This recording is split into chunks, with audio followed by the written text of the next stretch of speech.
ಇವತ್ತಿನ ದಿನ ನಮ್ಮ ಉತ್ತರ ಕರ್ನಾಟಕ ಸ್ಪೆಷಲ್ ಸಾವಜಿ ಹೋಟೆಲ್ ಸ್ಟೈಲಲ್ಲಿ ತುಂಬ ಟೇಸ್ಟಿಯಾಗಿ ಮಾಡಿದಂಥ ನಾಟಿ ರುಚಿಯಲ್ಲಿ ಮಟನ್ ಶೇರ್ವಾ ಹೇಗೆ ಮಾಡೋದು ತೋರಿಸ್ತಾ ಇದ್ದೀನಿ. ತುಂಬ ಟೇಸ್ಟಿಯಾಗಿರುತ್ತೆ. ಬನ್ನಿ ಹೇಗೆ ಮಾಡೋದು ನೋಡೋಣ. ಇದನ್ನು ನೋಡಾದಮೇಲೆ ನೀವು ಕೂಡ ಪದೇ ಪದೇ ಇದನ್ನೇ ಮಾಡ್ತೀರಾ. ಸೊ ಇದಕ್ಕೆ ನಾನಿಲ್ಲಿ ಒಂದು 3/4 kg ಆಗೋಷ್ಟು ಮಟನ್ ತೊಗೊಂಡಿದ್ದೀನಿ. ಸ್ವಲ್ಪ ಮಟನ್ದು ಫ್ಯಾಟ್ ತೊಗೊಂಡಿದ್ದೀನಿ. ಇವಾಗ ಬನ್ನಿ ಹೇಗೆ ಮಾಡೋದು ನೋಡೋಣ ಕ್ವಿಕ್ಕಾಗಿ. ಒಂದು ದಪ್ಪ ತಳ ಇರುವಂಥ ಪಾತ್ರೆ ತೊಗೊಂಡಿದ್ದೀನಿ. 2 ಸ್ಪೂನ್ ಆಗೋಷ್ಟು ಎಣ್ಣೆ ಹಾಕ್ಕೊಂಡು, ಎಣ್ಣೆ ಚೆನ್ನಾಗಿ ಕಾದಾದ್ಮೇಲೆ ಒಂದು ಅರ್ಧದಷ್ಟು ಈರುಳ್ಳಿನ ಒಗ್ಗರಣೆಗೆ ಅಂತ ಹಾಕೋದು. ತಳ ಹಿಡಿಬಾರ್ದು ಅಂಥೇಳಿ ಸ್ವಲ್ಪ ಈರುಳ್ಳಿ ಹಾಕ್ಕೊಂಡು ಸ್ವಲ್ಪ ಹೊತ್ತು ಕೆಂಪಗಾಗೋವರೆಗೂ ಫ್ರೈ ಮಾಡ್ಕೋಬೇಕು. ಚೆನ್ನಾಗಿ ಫ್ರೈ ಆದಮೇಲೆ ಈ ಮಟನ್ದು ಫ್ಯಾಟ್ ಇರುತ್ತಲ್ಲ ಅದನ್ನು ಹಾಕ್ಕೊಳ್ತಾ ಇದ್ದೀನಿ. ಮಟನ್ ಫ್ಯಾಟ್ ಹಾಕೋದ್ರಿಂದ ತಳ ಹಿಡಿಯುತ್ತೆ ಡೈರೆಕ್ಟಾಗಿ ಎಣ್ಣೆಲ್ಲಿ ಹಾಕಿದ್ರೆ. ಅದಕ್ಕೋಸ್ಕರ ಒಂದು ಅರ್ಧದಷ್ಟು ಈರುಳ್ಳಿನೂ ಕೂಡ ನಾನಲ್ಲಿ ಹಾಕ್ಕೊಂಡಿದ್ದೀನಿ. ಈರುಳ್ಳಿ ನಿಮಗೆ ಇಷ್ಟ ಎಲ್ಲ ಹಾಕೋದಂದರೆ ಅದನ್ನು ಸ್ಕಿಪ್ ಮಾಡ್ಬೋದು. ಹಾಕಿದ್ರೆ ಚೆನ್ನಾಗಾಗುತ್ತೆ, ಏನು ತೊಂದರೆ ಇಲ್ಲ, ಹಾಕ್ಬೋದು. ಈ ಫ್ಯಾಟನ್ನು ಹಾಕ್ಕೊಂಡು ಅದನ್ನು ಚೆನ್ನಾಗಿ ಫ್ರೈ ಮಾಡ್ಕೋಬೇಕು. ಸ್ವಲ್ಪ ಹೊತ್ತು ಚೆನ್ನಾಗಿ ಫ್ರೈ ಮಾಡಾದಮೇಲೆ ನಾವು ಮಟನ್ ಕ್ಲೀನ್ ಮಾಡಿ ಇಟ್ಕೊಂಡಿದ್ವಲ್ಲ ಅದನ್ನು ಕೂಡ ಡೈರೆಕ್ಟಾಗಿ ಎಣ್ಣೆಯಲ್ಲಿ ಹಾಕ್ಕೊಂಡು ಇದನ್ನು ಒಂದು ಸ್ವಲ್ಪ ಹೊತ್ತು ಕೈ ಬಿಡ್ದಾಗೆ ಫ್ರೈ ಮಾಡ್ಕೋಬೇಕು. ನೋಡ್ತಿರ್ಬೋದು ಕಲರ್ ಚೇಂಜ್ ಆಗೋರ್ಗು ಈ ಥರ ಫ್ರೈ ಮಾಡಿಕೊಂಡು ಇವಾಗ ಇದನ್ನು ಮೀಡಿಯಮ್ ಫ್ಲೇಮಲ್ಲಿ ಮುಚ್ಚಿ ಒಂದು 5ರಿಂದ 10 ನಿಮಿಷ 15 ನಿಮಿಷ ಬಿಡಬೇಕು. ಈಗ ನೋಡಿ ಒಂದು 10ರಿಂದ 15 ನಿಮಿಷದಿಂದ ಚೆನ್ನಾಗಿ ಕುದೀತಾ ಇದೆ, ನೀರು ಕೂಡ ಬಿಟ್ಕೊಂಡಿದೆ. ಇವಾಗ ಇದನ್ನು ಓಪನ್ ಲಿಡ್ಡಲ್ಲಿ ಸ್ವಲ್ಪ ಹೊತ್ತು ಮತ್ತೆ ಫ್ರೈ ಮಾಡ್ಕೋಬೇಕು. ಫುಲ್ ಹೈ ಫ್ಲೇಮ್ಲಿ ಇಟ್ಕೊಂಡು ಚೆನ್ನಾಗಿ ಫ್ರೈ ಮಾಡ್ಕೊಳ್ಳಿ. ಮಟನ್ ಅರ್ಧದಷ್ಟು ಬೆಂದಿದೆ, ಒಂದು 30 to 40% ಅಷ್ಟು ಬೆಂದಿದೆ ಅಂತ ಹೇಳ್ಬೋದು. ಈ ಟೈಮಲ್ಲಿ ಉಪ್ಪನ್ನು ಸೇರಿಸ್ಕೊತಾ ಇದ್ದೀನಿ. ಈ ಟೈಮಲ್ಲಿ ಹಾಕೋದ್ರಿಂದ ಉಪ್ಪು ಚೆನ್ನಾಗಿ ಹಿಡಿಯುತ್ತೆ, ಹಾಗೆ ಸಾಫ್ಟಾಗಿ ಬೇಯುತ್ತೆ. ಹಾಗೆ ಅರಿಶಿನ ಪುಡಿ 1 ಸ್ಪೂನ್ ಆಗೋಷ್ಟು ಹಾಕ್ಕೊಂಡಿದ್ದೀನಿ. ಹಾಗೆಯೇ ಅಚ್ಚ ಖಾರದ ಪುಡಿ ಒಂದು 4ರಿಂದ 5 ಟೇಬಲ್ ಸ್ಪೂನ್ ಆಗೋಷ್ಟು ಹಾಕ್ಕೊಂಡಿದ್ದೀನಿ. ಇದು ಬ್ಯಾಡಗಿ ಮೆಣಸಿನ್ಕಾಯಿ ಪುಡಿ ಆಗಿರೋದ್ರಿಂದ ಸ್ವಲ್ಪ ಜಾಸ್ತಿ ಖಾರ ಇರಲ್ಲ, ಕಲರ್ ಮಾತ್ರ ತುಂಬ ಚೆನ್ನಾಗಿ ಬರುತ್ತೆ. ಹಾಗಾಗಿ ಸ್ವಲ್ಪ ಜಾಸ್ತಿನೇ ಹಾಕ್ಕೊಂಡಿದ್ದೀನಿ.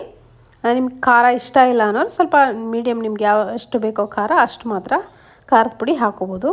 ಹಾಕ್ಕೊಂಡು ಒಂದು ಸತಿ ಚೆನ್ನಾಗಿ ಮಿಕ್ಸ್ ಮಾಡ್ಕೋಬೇಕು. ಆ ಮಟನ್ ಬಿಟ್ಟಿರುವಂಥ ನೀರೇನಿರುತ್ತಲ್ಲ ಅದ್ರ ಜೊತೆಗೆ ಈ ಮಸಾಲೆ ಬೆರೆತು ಅದು ಒಂದು ಒಳ್ಳೆ ಫ್ಲೇವರ್ ಕೊಡುತ್ತೆ, ತುಂಬ ಚೆನ್ನಾಗಿ ಫ್ಲೇವರ್ ಕೊಡುತ್ತೆ. ಈ ಟೈಮಲ್ಲಿ ಒಂದು ಸತಿ ಮಿಕ್ಸ್ ಮಾಡಾದಮೇಲೆ ಶುಂಠಿ ಬೆಳ್ಳುಳ್ಳಿ ಪೇಸ್ಟನ್ನು ಕೂಡ ನಾನಿಲ್ಲಿ ಸೇರಿಸ್ಕೊಂಡಿದ್ದೀನಿ. ಒಂದು 2 ಟೇಬಲ್ ಸ್ಪೂನ್ ಆಗೋಷ್ಟು ಶುಂಠಿ ಬೆಳ್ಳುಳ್ಳಿ ಪೇಸ್ಟನ್ನು ಕೂಡ ಹಾಕ್ಕೊಂಡು ಅದನ್ನು ಕೂಡ ಚೆನ್ನಾಗಿ ಮಿಕ್ಸ್ ಮಾಡ್ಕೋಬೇಕು. ಎಣ್ಣೆನಲ್ಲೇ ಫ್ರೈ ಮಾಡ್ಕೋಬೇಕು.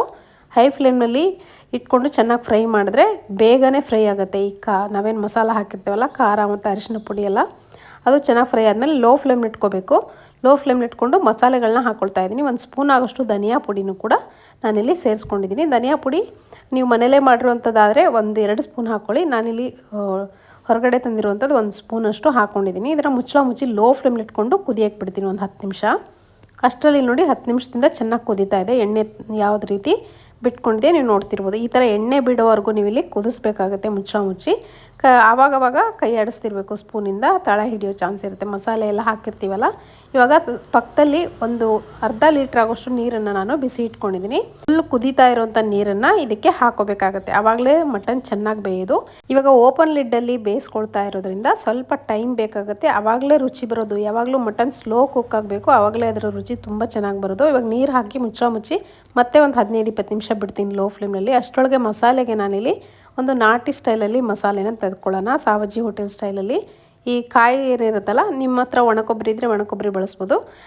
ನನ್ನ ಹತ್ರ ಒಂದು ಸ್ವಲ್ಪ ಒಣಗಿರುವಂಥ ಹಸಿ ಕೊಬ್ಬರಿ ಇತ್ತು, ಅದನ್ನು ನೋಡಿ ಈ ಥರ ಸುಟ್ಕೊಂಡಿದ್ದೀನಿ.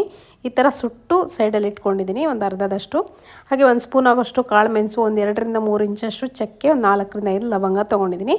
ಇಷ್ಟು ಬಿಟ್ಟರೆ ಬೇರೆ ಯಾವುದೇ ಮಸಾಲೆ ಎಕ್ಸ್ಟ್ರಾ ಮಸಾಲೆಗಳು ನೀವು ಹಾಕೋ ಹಾಗಿಲ್ಲ, ಚೆನ್ನಾಗಾಗಲ್ಲ ಟೇಸ್ಟು. ಇಷ್ಟು ಮಾತ್ರ ಹಾಕ್ಕೊಂಡು ನೀವು ಮಾಡ್ಕೋಬೇಕು. ಇವಾಗ ನೋಡಿ ಅದನ್ನು ಮಿಕ್ಸರ್ ಜಾರ್ ಹಾಕ್ಕೊಂಡು ಡ್ರೈ ರೋಸ್ಟ್ ಮಾಡಿಕೊಂಡು ಇದಕ್ಕೆ ಅದೇ ಪಾತ್ರೆಗೆ 1 ಸ್ಪೂನ್ ಆಗೋಷ್ಟು ಎಣ್ಣೆ ಹಾಕ್ಕೊಂಡು ಒಂದು ಅರ್ಧದಷ್ಟು ದೊಡ್ಡದಾದ್ರದ್ದು ಒಂದು ಅರ್ಧದಷ್ಟು ಈರುಳ್ಳಿನ ಉದ್ದದಾಗಿ ಕಟ್ ಮಾಡ್ಕೊಂಡು ಅದನ್ನು ಕೂಡ ಫ್ರೈ ಮಾಡ್ಕೊಳ್ತಾ ಇದ್ದೀನಿ. ಎಣ್ಣೆಯಲ್ಲಿ ಚೆನ್ನಾಗಿ ಫ್ರೈ ಆಗಬೇಕು ಈರುಳ್ಳಿ. ಸ್ವಲ್ಪ ಕೆಂಪಗೆ ಮಾಡಿಕೊಂಡ್ರೂ ಏನು ತೊಂದರೆ ಇಲ್ಲ. ಸ್ವಲ್ಪ ಜಸ್ಟ್ ನಾನಿಲ್ಲಿ ಟ್ರಾನ್ಸ್ಫರ್ ಮಾಡ್ಕೊಂಡಿದ್ದೀನಿ. ಹಾಗೆಯೇ ಒಂದು ಟೊಮೆಟೊ ಕೂಡ ನಾನಿಲ್ಲಿ ಸೇರಿಸ್ಕೊಂಡಿದ್ದೀನಿ. ನಾನು ಮಾಡ್ತಿರೋದಂತೂ ಒಂದು 3/4 kg ಆಗೋಷ್ಟು ಮಟನ್ಗೆ ಇಷ್ಟು ಸಾಕಾಗುತ್ತೆ.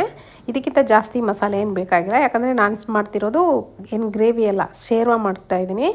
ಇವಾಗ ನೋಡಿ ಇದನ್ನು ಕೂಡ ಚೆನ್ನಾಗಿ ಸಾಫ್ಟಾಗಿ ಫ್ರೈ ಮಾಡಿಕೊಂಡು ಅದೇ ಮಿಕ್ಸರ್ ಜಾರ್ಗೆ ನಾನಿಲ್ಲಿ ಸೇರಿಸ್ಕೊಂಡಿದ್ದೀನಿ, ನೋಡ್ತಿರ್ಬೋದು.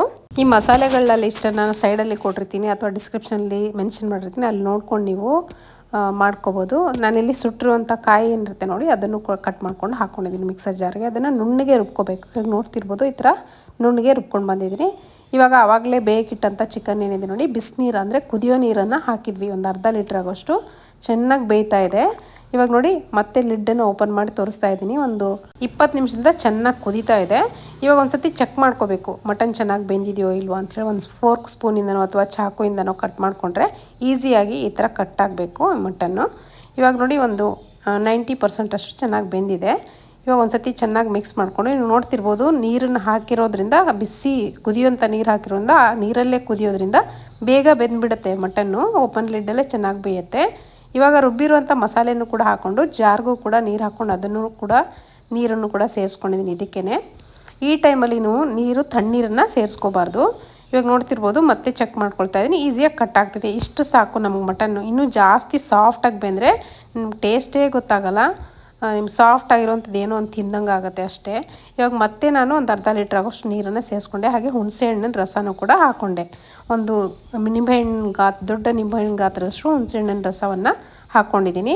ಈ ಟೈಮಲ್ಲಿ ಒಂದ್ಸತಿ ನೋಡ್ಕೋಬೇಕು ಟೇಸ್ಟು, ಉಪ್ಪು ಹುಳಿ ಎಲ್ಲ ಕಡಿಮೆ ಇದ್ದರೆ ಮತ್ತೆ ನೀವು ಸೇರಿಸ್ಕೋಬೋದು. ಆಮೇಲೆ ಈ ಸೇರ್ವೆ ಏನಿದೆ ನೋಡಿ ಗಟ್ಟಿಯಾಗಿರಲ್ಲ, ಸ್ವಲ್ಪ ತೆಳುವಾಗಿರುತ್ತೆ ನೋಡಿ. ನೀರನ್ನು ಕೂಡ ನಾನು ಕುದಿಯುವಂಥ 1/4 ಲೀಟ್ರ್ ನೀರನ್ನು ಸೇರಿಸ್ಕೊತಾ ಇದ್ದೀನಿ. ಸೇರಿಸ್ಕೊಂಡು ಮತ್ತೆ ಇದನ್ನು ಒಂದು 15 ನಿಮಿಷ ಮುಚ್ಚಿಬಿಡ್ತೀನಿ. ತುಂಬ ಚೆನ್ನಾಗಾಗುತ್ತೆ. 15 ನಿಮಿಷದಿಂದ ಚೆನ್ನಾಗಿ ಕುದೀತಾ ಇದೆ. ಇದೇನಿನ್ನು ಫೈನಲ್ಲಾಗಿ ಆಗಿದೆ. ಕೊನೆಯದಾಗಿ ಸ್ವಲ್ಪ ಕೊತ್ತಂಬರಿ ಸೊಪ್ಪನ್ನು ಸೇರಿಸ್ಕೊಂಡ್ರೆ ಆಯಿತು. ತುಂಬ ರುಚಿಯಾದಂಥ ಸಾವಜ್ಜಿ ಹೋಟೆಲ್ ಸ್ಟೈಲಲ್ಲಿ ಮಟನ್ ಶೇರ್ವಾ ರೆಡಿ ಆಗುತ್ತೆ. ಯಾವಾಗಲೂ ಅಷ್ಟೇ ಮಟನ್ ಸಾರನ್ನು ಯಾವಾಗಲೂ ಓಪನ್ ಲಿಡ್ಡಲ್ಲೇ ಮಾಡ್ಕೋಬೇಕು, ಆವಾಗಲೇ ತುಂಬ ರುಚಿ ಬರೋದು. ಸ್ಲೋ ಕುಕ್ ಆಗಿರುತ್ತಲ್ಲ ಆವಾಗ ಕುಕ್ಕರಲ್ಲಿ 3 ವಿಷಲ್ ಕೂಗ್ಸಿದ ತಕ್ಷಣ ಸಾರು ಟೇಸ್ಟ್ ಬರಲ್ಲ, ತುಂಬ ಚೆನ್ನಾಗಿ ಬರುತ್ತೆ ಈ ಥರ ಓಪನ್ ಲಿಡ್ಡಲ್ಲಿ ಮಾಡೋದ್ರಿಂದ.